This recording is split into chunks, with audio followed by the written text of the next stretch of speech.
What up? It's your boy T with the reaction. Today is Wrestle Wednesday. This Wrestle Wednesday, it's going to be dedicated to the Elimination Chamber as well. So, that's going on this weekend though. So I just got finished doing a video from Wrestling Flash about it. Now we about to do a video from another film, partsFUNknown, on 12 times WWE got the Elimination Chamber right. So there's been time there WWE had moments when they got things right. So without further ado, let's check it out.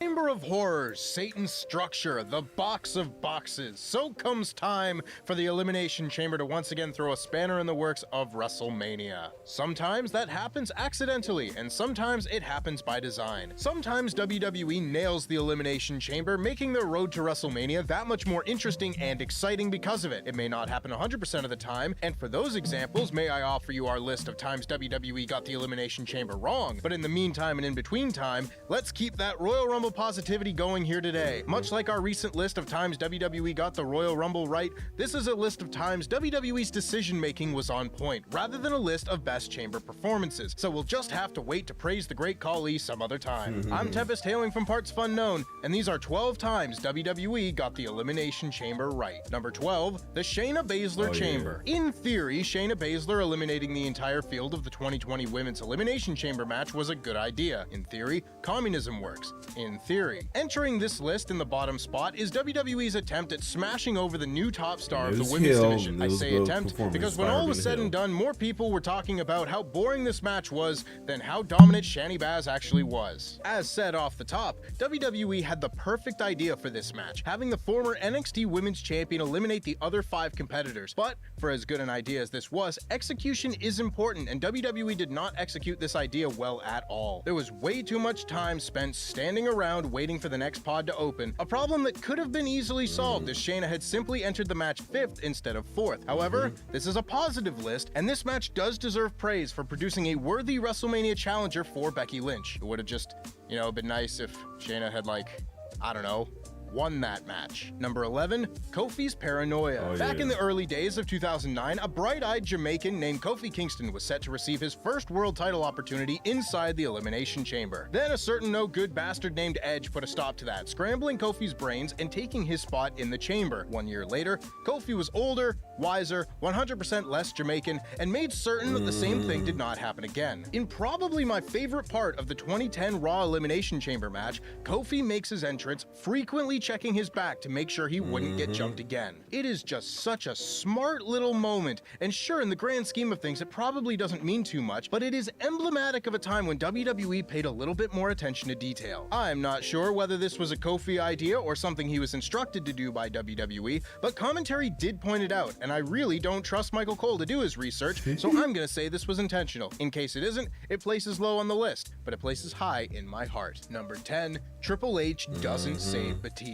The build to WrestleMania 21's main event between Evolution running mates Triple H and Batista is one of the best stories WWE has ever told, and at New Year's Revolution, we got maybe my favorite moment of this legendary storyline. It was a storyline built up over time, with subtlety playing a large role in the Animal's emergence as a main event star. So came the Elimination Chamber for the vacant world title in Puerto Rico, with both Triple H and Batista taking part. Batista's goal was clear: help Triple H become world champion again, but when the time came, a white-hot stare-down took place between the leader and his heavy. Triple H was scared straight by standing opposite Batista, and when Randy Orton hit an RKO on Big Dave, Triple H can be seen clear as day, rising from the corner to make the save, but choosing not to. It is such a brilliant piece of storytelling, and it just goes to show that sometimes simple and subtle storytelling can have the greatest lasting impact. Number 9, CM Punk's sermon. Lord. Again, we recently spoke about CM Punk's famous Royal Rumble sermon, but now it is time for the oft-forgotten sequel. After the swift dismissal of R-Truth, I'm sure you'll win the world title next time, Truth, CM Punk took to the mic to antagonize each of his 4 remaining opponents still locked in their pods. Punk told Undertaker he would make him tap out again, referencing their screwjob finish at Breaking Point a few months earlier, and Undertaker was none too pleased about it.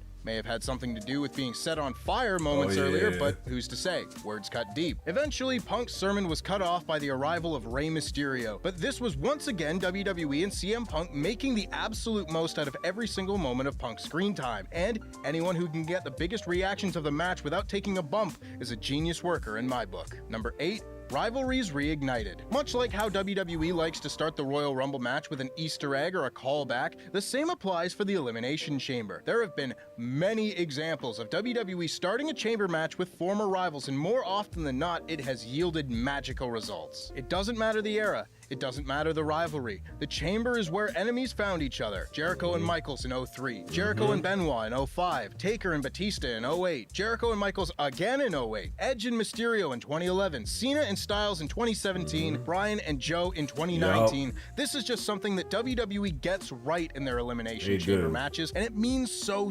much. If I'm going to highlight a few of them, the big shoutouts have to go to Taker and Batista and Edge and Mysterio for being the two sets of rivals not only to start their matches, but finish their matches while being the best part of their matches as well. Number 7, the Ballad of Santino Marella. On the list of unlikely WWE World Title contenders, you have names like Bob Holly. Oh man, the one he has little come up is at one point. R-Truth, Eric Bischoff, The Patriot, Zack Ryder, but none of them ever came as close to actually capturing the gold as Santino Marella. The only interesting thing about Elimination Chamber 2012 as a whole was the journey of Santino, who had won the last spot in the World Heavyweight Championship Elimination Chamber match by winning a Battle Royal on SmackDown. Now that sure doesn't sound like praise for a pay-per-view, and truthfully it wasn't a good one, but Santino doing stairs in preparation for the biggest match of his career was a chuckle-worthy setup for his actual performance in, as they say in Italy, the Elimination Chamber. Santino somehow outlasts Big Show, the Great Khali, Cody Rhodes, and Wade Barrett to go toe-to-toe with the world champion Daniel Bryan, and in the most ludicrous near fall in Elimination Chamber history, nearly pinned him with the Cobra. That's right, the sock puppet nearly ended the great reign of Daniel Bryan. Of course, if that actually had happened, this would be on a completely different list, but there's no denying that Santino offering a comedy underdog performance was precisely the best way to go about this, otherwise very forgettable match. Number 6, the 2008 Raw Chamber participants. Now this one is personal for me because No Way Out 2008 was the first pay-per-view cycle I ever saw as a fan, and it influenced a lot of my opinions about WWE, particularly how you book a field of Elimination Chamber competitors to seem like potential winners. Competing for this shot at the WWE Championship at WrestleMania 24 was Triple H, Shawn Michaels, Chris Jericho, Jeff Hardy, JBL, and Umaga. Now JBL and Umaga may not have had much of a chance of going on and main eventing WrestleMania, but they played a fun role as the heel tandem, with JBL paying off Umaga to make sure he won. Yeah, but this was the time, I think this was Triple H was still was the face at that time. Number 4 is where this chamber really shines. Not only do you have 4 main event stars that each could have headlined WrestleMania at the time, but they each had their own completely separate beefs with champion Randy Orton from the months leading up to Mania. Triple H lost to Orton in October, HBK lost in November, Jericho in December, and Hardy in January. And I don't think we have seen a chamber since with as many believable main event caliber winners as this one. Number 5, tag team champions, Boss and Hug. While Isla Dawn and Alba Fire may have placed a retroactive curse on the WWE Women's Tag Team Championship that has meant that those who hold it are doomed to be injured, badly booked, or deleted from existence in the case of Aaliyah, the first night the titles were introduced was the very best night they ever had. As stated off the top, this isn't as much a list of WWE choosing the right winners of these chamber matches, but in this case there was only one team that would have made fitting first champions for WWE's Beyblade belts, and they were Boss and Hug. I mean, Sasha Banks and Bayley. There is a bit of a question to be asked about why the tag titles were introduced in a match that featured 0 tags, but otherwise WWE got the Elimination Chamber right at Elimination Chamber 2019. It was already clear WWE was going to struggle to fill out the women's tag division when they did not have 6 teams to hand to fill out this match, but of the established teams involved, Sasha Banks and Bayley had the most fan support, they had the most credibility, and they were simply the best wrestlers present. Their reign may not have amounted to much, but when you watch this show, you can't help but feel something when their tears start flowing. Number 4, the first one. It can often be difficult to introduce a brand new match type into the universe. Insert drawing of the Ultimate X match here. And you really need to nail the first one if the match type is going to have a chance of sticking. Insert drawing of the Championship Scramble here. Thankfully, the Elimination Chamber was not only presented very well as a concept by Eric Bischoff and the WWE video production team, but the first match was as close to perfect as you could expect a match to be when one guy in it nearly crushed his throat. Simply Simply put, if this match sucked, you would have a lot more fast lanes in February. Favorite of the 6 Kane. top Raw wrestlers competed for the world title with Kane, Rob Van Dam, Booker T, Chris Jericho, and Shawn Michaels, who was wrestling only his second match back from retirement, trying to take the title off of Triple H. Shawn does, capturing his final world title and helping to establish one of the greatest WWE original creations of all time, while wearing poopy brown pants. I'm sorry, I can't not mention that. Number 3, Kofi Mania. I mean, this match is almost entirely referred to as the Kofi Mania Chamber at this point. After Kofi Kingston caught fire on SmackDown in the gauntlet match to determine who would enter the chamber last, this match sent him into the fan support stratosphere, and thus, Kofi Mania was born. It would have been so easy for WWE to have Kofi enter this chamber, have a good showing, and then get eliminated third while the quote-unquote real main eventers finished the match, but that isn't what happened. Kofi outlasted Randy Orton, Jeff Hardy, AJ Styles, and Samoa Joe until he was all alone with Bryan Danielson, and in some of the most heated action in Elimination Chamber history, Kofi nearly beats Bryan for the WWE Championship, but doesn't. I use no hyperbole when I say that this match had my friends and I on the edge of our seats at home, because even though it was just before WrestleMania, WWE caught lightning in a bottle, and maybe, just maybe, they would go with everyone's main man, Kofi. The decision to not have the title change hands was the right one, as it led to one of the greatest WrestleMania moments of all time, but I cannot understate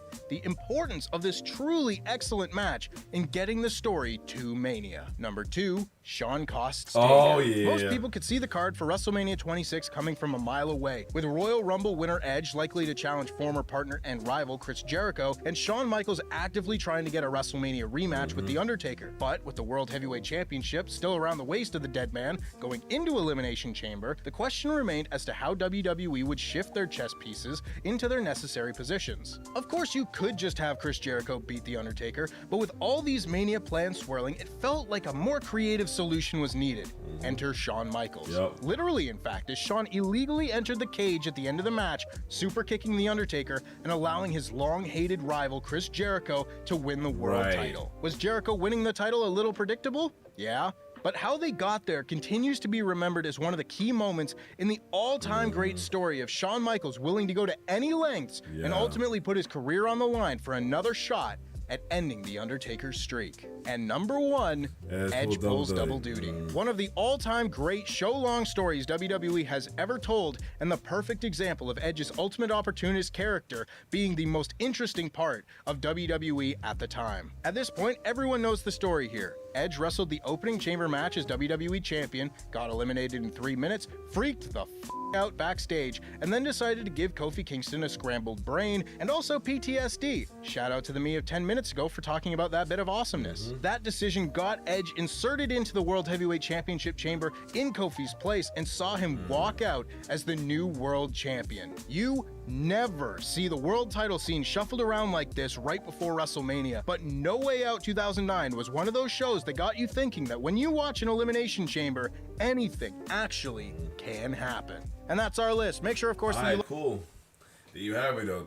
Tell Tom's WWE got the Elimination Chamber right. What baby faces or fortunately from Hill, like the number 1 you have right here. But other than that, though, so all those cool moments in Elimination Chamber moments that happens right there. So other than that, if you like my reaction, like, share, subscribe to my YouTube channel.